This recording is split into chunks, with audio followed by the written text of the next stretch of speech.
आज हम प्राचीन भारतीय इतिहास जानने के प्रमुख स्रोत जो पुरातत्व से संबंधित हैं, उन स्रोतों और साक्ष्यों के बारे में देखेंगे। पुरातत्व यानी खुदाई से प्राप्त जो सामग्री है वह उनसे भी हमें प्राचीन भारतीय इतिहास की जानकारी प्राप्त होती है। उन पुरातत्व संबंधी जो सामग्री और साक्ष्य, उनमें हमें कई प्रकार के साक्ष्य और सामग्री मिलती है। उन सामग्रियों में प्रमुख है सिक्के।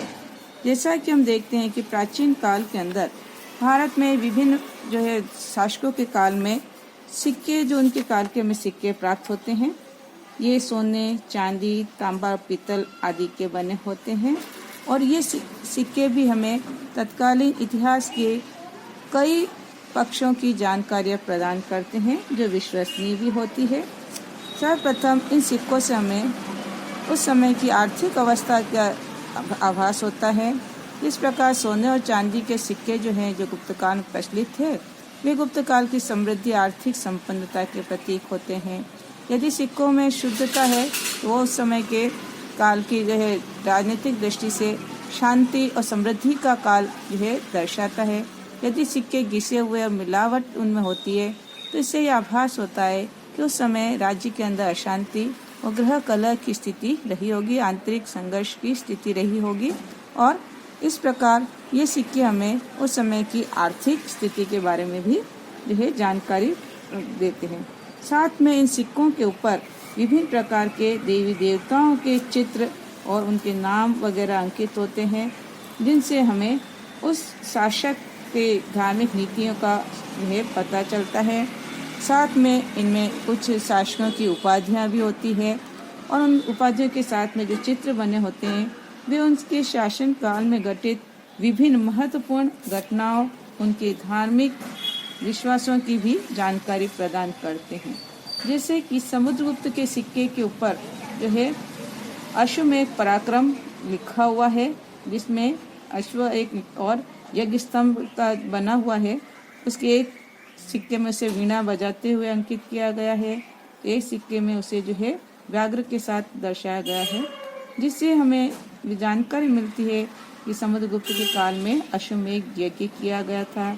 उसे जो है संगीत का जानकारी थी और वह वीणा जो है वीणा बजाते हुए अंकित किया गया है।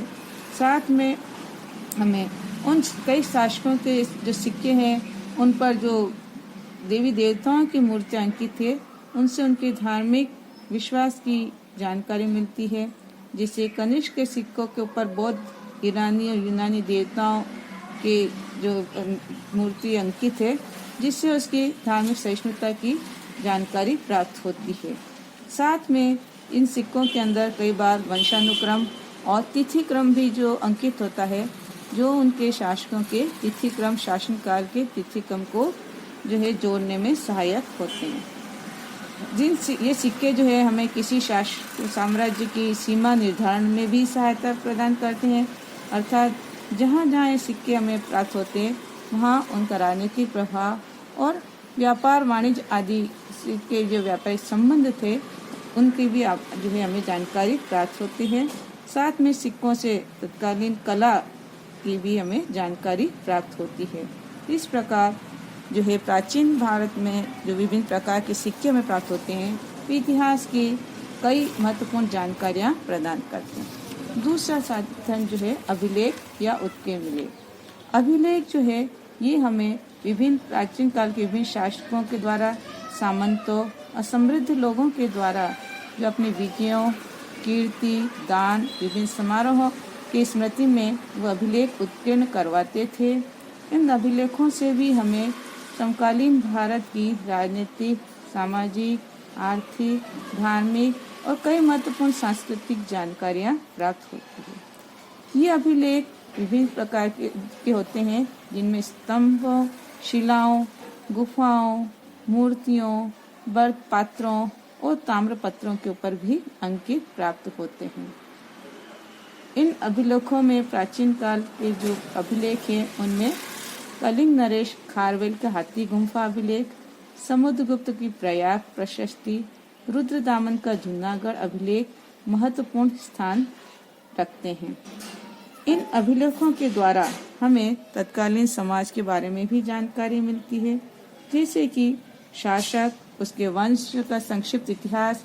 कई बार ताम्रपत्र जो है होते हैं उनमें दान ग्रहीता और दान देने वाले के गोत्र आदि का दान देने का अवसर, विभिन्न तिथियां, धार्मिक कार्य और समारोह और दान में दी गई भूमि, यदि भूमि दान में दी जाती है तो उसकी सीमा और उसके ऊपर वो जो है करमुक्त थे या किस प्रकार की है, तो उस विभिन्न करों आदि की भी हमें जानकारी प्राप्त होती है।